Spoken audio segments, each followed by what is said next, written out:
Pemerintah Provinsi Lampung juga telah memiliki unit layanan disabilitas. Unit ini berfungsi untuk memfasilitasi penyandang disabilitas yang memerlukan pekerjaan. Ini ada musibah, mungkin kecopetan atau kehabisan uang dan sebagainya sehingga terlantar dan tidak bisa kembali. Ini bisa datang ke Dinas Sosial. Sebagai bentuk komitmen Bapak Gubernur, apabila ada, ini mungkin ke masyarakat Provinsi Lampung, apabila ada penyandang disabilitas yang membutuhkan alat bantu dan membutuhkan intervensi, silakan datang ke Dinas Sosial.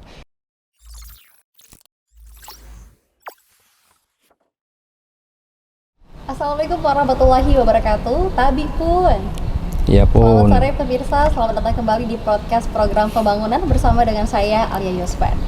Program ini disiarkan oleh Dinas Kominfotik Provinsi Lampung, dan pada saat ini di episode kali ini saya sudah menghadirkan narasumber spesial yang akan memberikan kita informasi terkait dengan program pembangunan yang dilakukan oleh Dinas Sosial Provinsi Lampung.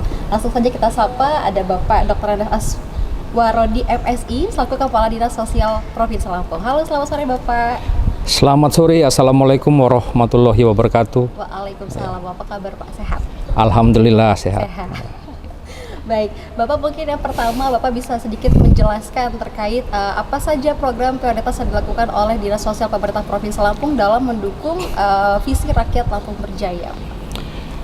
Baik, terima kasih. Kami Dinas Sosial Provinsi Lampung ini sebagai pengampu misi ketiga Bapak Gubernur, dan terkait dengan program prioritas sudah barang tentu yang tercantum pada misi ketiga itu adalah terkait dengan pemenuhan hak-hak penyandang disabilitas. Sehingga prioritas fokus kami dalam rangka mendukung misi ketiga itu adalah bagaimana upaya kami Dinas Sosial Provinsi Lampung untuk seluruh penyandang disabilitas yang ada di Provinsi Lampung ini dapat terpenuhi hak-hak penyandang, hak-haknya, dan melalui layanan sosial dan layanan rehabilitasi sosial yang kami lakukan. Ada tiga tindakan atau tiga layanan yang kami lakukan. Yang pertama adalah layanan di dalam panti. Jadi penyandang disabilitas ini kita lakukan layanan rehabilitasi di dalam panti. Lalu yang kedua, layanan di luar panti, kami bekerja sama dan berkolaborasi dengan LKS yang ada di Provinsi Lampung. Dan yang ketiga ini adalah terobosan Bapak Gubernur Lampung, Bapak Arinal Junaidi, adalah dalam bentuk intervensi field social service. Ya, ini ya dalam bentuk layanan sosial lapangan dengan melakukan penjangkauan, mendekatkan pelayanan kepada penyandang disabilitas di tempat tinggal penyandang disabilitas yang banyak posisinya berada di desa-desa. Baik, kemudian seperti apa Pak komitmen pemerintah Provinsi Lampung dalam penyelenggaraan penghormatan juga pemenuhan hak-hak disabilitas? Baik, pemerintah Provinsi Lampung dalam hal ini Bapak Gubernur sangat berkomitmen terhadap pemenuhan hak-hak penyandang disabilitas.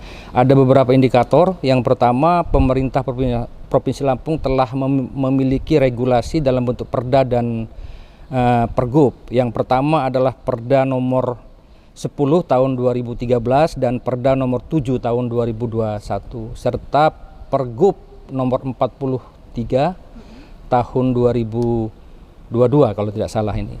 Dan yang kedua, pemerintah Provinsi Lampung adalah pemerintah provinsi yang pertama kali membentuk PKDL, yakni Persatuan Komunitas Disabilitas Lampung. Ini dari provinsi-provinsi yang ada, ini baru pemerintah Provinsi Lampung yang membentuk Persatuan Komunitas Disabilitas ini. Persatuan Komunitas Disabilitas ini adalah wadah yang memfasilitasi dan mengkoordinasikan kebutuhan-kebutuhan penyandang disabilitas di Provinsi Lampung. Lalu yang ketiga, pemerintah Provinsi Lampung juga telah memiliki unit layanan disabilitas. Unit ini berfungsi untuk memfasilitasi penyandang disabilitas yang memerlukan pekerjaan sesuai dengan regulasi untuk sektor BUMN, BUMD dan publik itu diwajibkan untuk mempekerjakan 2% dari total jumlah pegawai. Untuk sektor swasta 1% dari total jumlah pegawai. Alhamdulillah baru beberapa waktu yang lalu pemerintah Provinsi Lampung melalui Disnaker Provinsi Lampung ini telah mendapatkan penghargaan terkait dengan ini. Dan yang selanjutnya pemerintah Provinsi Lampung juga melalui Dinas Sosial ini sangat berkomitmen dengan Bapak Gubernur mengalokasikan bantuan kegiatan dan anggaran untuk penyandang disabilitas dalam bentuk yang pertama mengalokasikan kegiatan yang tadi sudah kami sampaikan, yakni kegiatan layanan rehabilitasi di dalam panti, lalu layanan rehabilitasi di luar panti, dan penjangkauan kepada penyandang disabilitas ke tempat tinggal penyandang disabilitas. Bantuan alat bantu yang diberikan oleh Bapak Gubernur ini sangat banyak ya.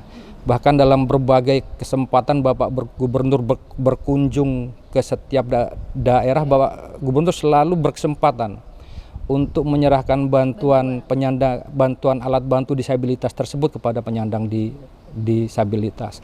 Dan sebagai bentuk komitmen Bapak Gubernur, apabila ada, ini mungkin ke masyarakat Provinsi Lampung, apabila ada penyandang disabilitas yang membutuhkan alat bantu dan membutuhkan intervensi, silakan datang ke Dinas Sosial. Tidak akan ada penyandang disabilitas yang tidak kita layani dan tidak kita berikan alat bantu sesuai dengan kebutuhan dari penyandang disabilitas. Itu, Bu. Jadi memang banyak sekali layanan yang diberikan oleh pemerintah Provinsi Lampung sebagai bentuk komitmen ya Pak terhadap pemenuhan hak-hak disabilitas. Nah, kemudian terkait dengan hal itu, bagaimana respon dari pihak lain atau stakeholder Pak terkait dengan program-program yang diberikan?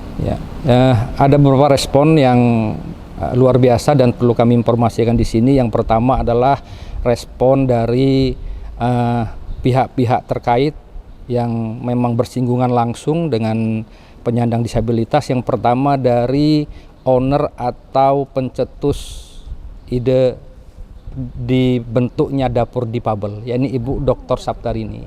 Ibu Dr. Saptarini memberikan apresiasi yang luar biasa terkait dengan komitmen pemerintah Provinsi Lampung terkait dengan pemenuhan hak-hak penyandang disabilitas ini. Tetapi satu yang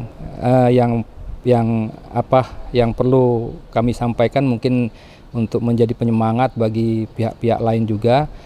Sebagai bentuk komitmen pemerintah Provinsi Lampung terhadap pemenuhan hak-hak penyandang disabilitas ini, pada kesempatan peringatan Hari Disabilitas Internasional di tahun 2022 yang lalu, Komisi Nasional Disabilitas Republik Indonesia menganugerahi pemerintah Provinsi Lampung anugerah prakarsa inklusi kepada Bapak Gubernur Lampung. Anugerah prakarsa inklusi ini adalah bentuk penghargaan tertinggi dari Komisi Nasional Disabilitas kepada pemerintah provinsi sebagai bentuk kepedulian pemerintah terhadap penyandang disabilitas, terutama terkait dengan pemenuhan hak-hak penyandang disabilitas. Dan Mbak, perlu kami informasikan bahwa satu-satunya provinsi yang baru mendapatkan anugerah ini baru Provinsi Lampung. Luar biasa sekali. Alhamdulillah. Responnya sangat positif sekali ya Pak ya. Dan kami lanjutkan terkait dengan anugerah tersebut. Bapak Gubernur kita Pak Arinal Junaidi ini dianugerahi oleh Komisi Nasional Disabilitas sebagai Gubernur Peduli Penyandang Disabilitas. Begitu Mbak. Luar biasa sekali. Jadi memang dari segala pihak juga melihat bahwa ternyata dari Dinas Sosial juga komitmen pemerintah Provinsi Lampung sangat memberikan pelayanan yang baik ya Pak terhadap pemenuhan hak disabilitas. Baik, kemudian juga saya juga pernah melihat Pak di media sosial Dinas Sosial itu saat ini pernah dilakukan UPSK atau unit pelayanan sosial keliling. Kalau boleh tahu itu program apa ya Pak? Ya baik, itu yang tadi saya sampaikan di awal, itu adalah ide Bapak Gubernur. Kita punya 3 skema. Yang pertama layanan tadi sudah kami sampaikan, layanan di dalam panti, lalu layanan di luar panti, dan yang ketiga adalah field social service atau layanan lapangan dengan mendekatkan layanan sosial kepada penyandang disabilitas itu ke tempat tinggal penyandang disabilitas. Nah, saat ini gagasan Pak Gubernur itu kita namai dengan Yansos Jejama atau pelayanan sosial jejaring masyarakat, yang dulu, yang kemarin pada saat di pilot project kan pada saat diterapkan itu namanya unit pelayanan sosial keliling. Nah, saat ini istilahnya diperbaharui sesuai dengan muatan lokal menjadi Yansos Jejama atau kalau kita atau kepanjangannya adalah pelayanan sosial jejaring masyarakat. Alhamdulillah Mbak, ini kita sudah melaksanakan yang kemarin 5 kabupaten. Nah, ini dengan pola baru, dengan nama baru Yansos Jejama ini kita akan mulai, dan insya Allah di bulan Oktober ini kita akan mulai untuk kabupaten yang tersisa. Nah, ini kegiatan Yansos Jejama ini adalah pelayanan rehabilitasi sosial yang kita lakukan di panti. Ini timnya, tim Yansos Jejama ini yang ada di dalam panti, kita bawa ke kabupaten kota, lalu kita minta ke kabupaten kota melalui proses sudah barang tentu, rapat dan persiapan untuk menyiapkan penyandang disabilitas. Masing-masing kabupaten kota ini kita minta 100 penyandang disabilitas untuk di titik mana akan kita layani. Biasanya ditetapkan di balai desa dan balai kecamatan. Nah, nanti tim kami akan melakukan asesmen. Di situ setelah dilakukan asesmen oleh tim yang terdiri dari dokter, ada dokter rumah sakit jiwa, lalu ada psikolog, psikiater, dan pekerja sosial. Setelah di asesmen dan didiagnosis sebenarnya apa yang diperlukan, dan terakhirnya baru diberikan intervensi kepada penyandang disabilitas ini. Alhamdulillah kegiatan ini sangat mendapatkan apresiasi dan tanggapan yang luar biasa, dan harapan kami, Mbak, kegiatan Yansos Jejama ini bisa menjadi role model. Karena role model bagi pemerintah kabupaten kota, bagi pihak-pihak lainnya, stakeholder dunia usaha, dunia industri, perorangan dan sebagainya, untuk dapat juga mengimplementasikan inovasi Pak Gubernur ini, sehingga kita berharap tidak perlu waktu yang lama, barangkali 2-3 tahun, seluruh penyandang disabilitas di Provinsi Lampung ini bisa kita sentuh semua, bisa kita intervensi. Melalui program dari Yansos Jejama tersebut. Siap, ya, Pak. ya. Selain itu adakah program-program lainnya, Pak? Ya. Baik, Dinas Sosial Provinsi Lampung ada beberapa program prioritas yang pada kesempatan ini mungkin perlu kami informasikan kepada masyarakat sekaligus kita mensosialisasikan. Yang pertama, kita punya rumah singgah, Mbak.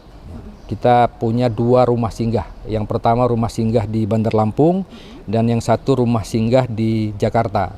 Rumah singgah ini diperuntukkan untuk masyarakat Provinsi Lampung yang sedang tertimpa musibah dalam bentuk sakit, ya, sakit dan mungkin dirawat di rumah sakit. Nah, jadi keberadaan rumah singgah ini kita peruntukkan untuk memfasilitasi yang menunggu pasien sakit atau pasien yang sakit itu sendiri memang sedang berobat jalan. Jadi bisa tinggal di rumah singgah dengan fasilitas penginapan gratis, makan gratis, kita siapkan di situ, lalu kita siapkan juga kendaraan untuk antar jemput ke fasilitas pengobatan. Misalnya berobatnya di Abdul Muluk, maka dari rumah singgah ke Abdul Muluk kita lakukan pengantaran jemput. Lalu di rumah singgah ini juga kita pekerjakan 1 orang perawat. Jadi manakala memang malam, hari yang pasien yang sakit ini berobat jalan mungkin ada keluhan, sudah ada petugas kesehatan yang di ini. Dan tadi seperti kami sampaikan ada 2 rumah singgah, satu di Bandar Lampung tepatnya di depan Rumah Sakit Abdul Muluk, dan yang satunya ada di Jakarta dekat dengan Rumah Sakit Cipto Mangunkusumo. Lalu yang kedua, kita juga memfasilitasi pengantaran orang terlantar, Mbak. Jadi ini salah satu tugas daripada Dinas Sosial. Kalau ada masyarakat mungkin yang dalam perjalanan dari jauh, dari Medan mau ke Jawa, atau dari Jawa mau ke Sumatera, atau dari Kalimantan mau kemana, sampai di Provinsi Lampung ini ada musibah, mungkin kecopetan atau kehabisan uang dan sebagainya sehingga terlantar dan tidak bisa kembali, ini bisa datang ke Dinas Sosial. Kita fasilitasi sampai yang bersangkutan bisa sampai kembali ke tempat tinggal mereka yang berada. Dan yang ketiga, kita juga ada fasilitas RPTC atau lebih dikenal dengan Safe House, Rumah Perlindungan Trauma Center. Jadi RPTC itu singkatan dari Rumah Perlindungan Trauma Center. Ya, jadi bagi masyarakat yang mengalami kekerasan, perempuan mengalami tindakan kekerasan, anak mengalami tindakan kekerasan, sampai mungkin kalau perempuan ada yang hamil dan sebagainya, ini bisa kita lakukan rehabilitasi di RPTC, di Rumah Perlindungan Trauma Center. Ini kita fungsikan atau kita siapkan bagi masyarakat yang memang butuh layanan rehabilitasi dan butuh pengamanan. Dan ini memang tempatnya tidak kita informasikan karena namanya Safe House, ya, Mbak, ya. Iya, betul. Dan beberapa kegiatan yang lain, ya, kita ada juga program bansos dalam bentuk sembako. Ini juga Pak Gub sangat konsen sekali terhadap masyarakat kelompok rentan, masyarakat miskin, lalu masyarakat yang terdampak bencana alam, bencana sosial. Pak Gub mengalokasikan bantuan dalam bentuk bantuan sembako. Jadi setiap ada masyarakat yang membutuhkan, Pak Gub turun untuk mendistribusikan bantuan tersebut. Luar biasa, jadi memang banyak sekali program-program yang dilakukan ya Pak ya, ya oleh kan? Dinas Sosial maupun juga komitmen dari pemerintah Provinsi Lampung. Baik, sebelum podcast ini saya akhiri, mungkin Bapak bisa memberikan closing statement kepada masyarakat Lampung terkait dengan hak-hak pemenuhan penyandang disabilitas. Baik, satu hal dan ini penting sekali, perlu kami sampaikan bahwa pemenuhan hak-hak penyandang disabilitas ini bukan hanya tugas pemerintah Provinsi Lampung, tetapi merupakan tugas kita bersama, tugas pemerintah, tugas sektor swasta, tugas masyarakat, sehingga dalam kesempatan ini kami mengajak kepada seluruh masyarakat, stakeholder untuk mari kita berkolaborasi dalam rangka bagaimana upaya kita untuk pemenuhan hak-hak penyandang disabilitas. Kami sampaikan tadi ada inovasi Pak Gubernur dalam bentuk kegiatan Yansos Jejama. Kami sudah punya tim lengkap, ya. Kalau misalnya ada pihak swasta yang ingin berkolaborasi, punya dana, punya alat bantu disabilitas, ingin didistribusikan ke penyandang disabilitas, bisa menghubungi kami untuk kita berkolaborasi membagikan. Karena membagikan alat bantu disabilitasnya tidak boleh serta-merta juga asal kita bagikan. Kita harus distribusikan sesuai dengan kebutuhan bagi penyandang disabilitas. Sebab kebutuhan penyandang disabilitas ini baru bisa kita tentukan tepat atau tidaknya setelah dilakukan asesmen oleh tim. Yang tadi kami sampaikan adalah tim Yansos Jama. Jadi didiagnosis dulu oleh tim dokter kesehatan, ditentukan oleh tim rumah sakit jiwa dan psikiater, dan pekerja sosial jenis intervensi apa yang dibutuhkan oleh penyandang disabilitas, Mbak. Diserahkan bantuan yang akan diberikan. Ya, sekali lagi kami himbau kepada masyarakat, ayo mari kita bersama-sama bekerja sama, berkolaborasi, karena tugas pemenuhan hak-hak dan penghormatan kepada penyandang disabilitas ini adalah tugas kita bersama. Baik, luar biasa. Jadi memang banyak sekali hal-hal yang ternyata dinas sosial itu banyak lakukan ya Pak ya, terutama untuk mensejahterakan para penyandang disabilitas, dan juga banyak program-program yang sangat membantu. Tadi juga ada rumah singgah, kemudian juga untuk terkait dengan layanan kepada masyarakat yang terlantar dan lain sebagainya. Luar biasa. Baik pemirsa, demikian podcast program pembangunan bersama dengan Dinas Sosial Provinsi Lampung. Saya ucapkan terima kasih banyak Bapak Aswarodi MSI, terima kasih atas waktunya. Mungkin nanti di lain waktu kita bisa berbincang kembali terkait dengan program-program yang dilakukan oleh Dinas Sosial Provinsi Lampung. Saya Alia Yuswan, selaku pembawa acara, pamit undur diri. Terima kasih dan wassalamualaikum warahmatullahi wabarakatuh.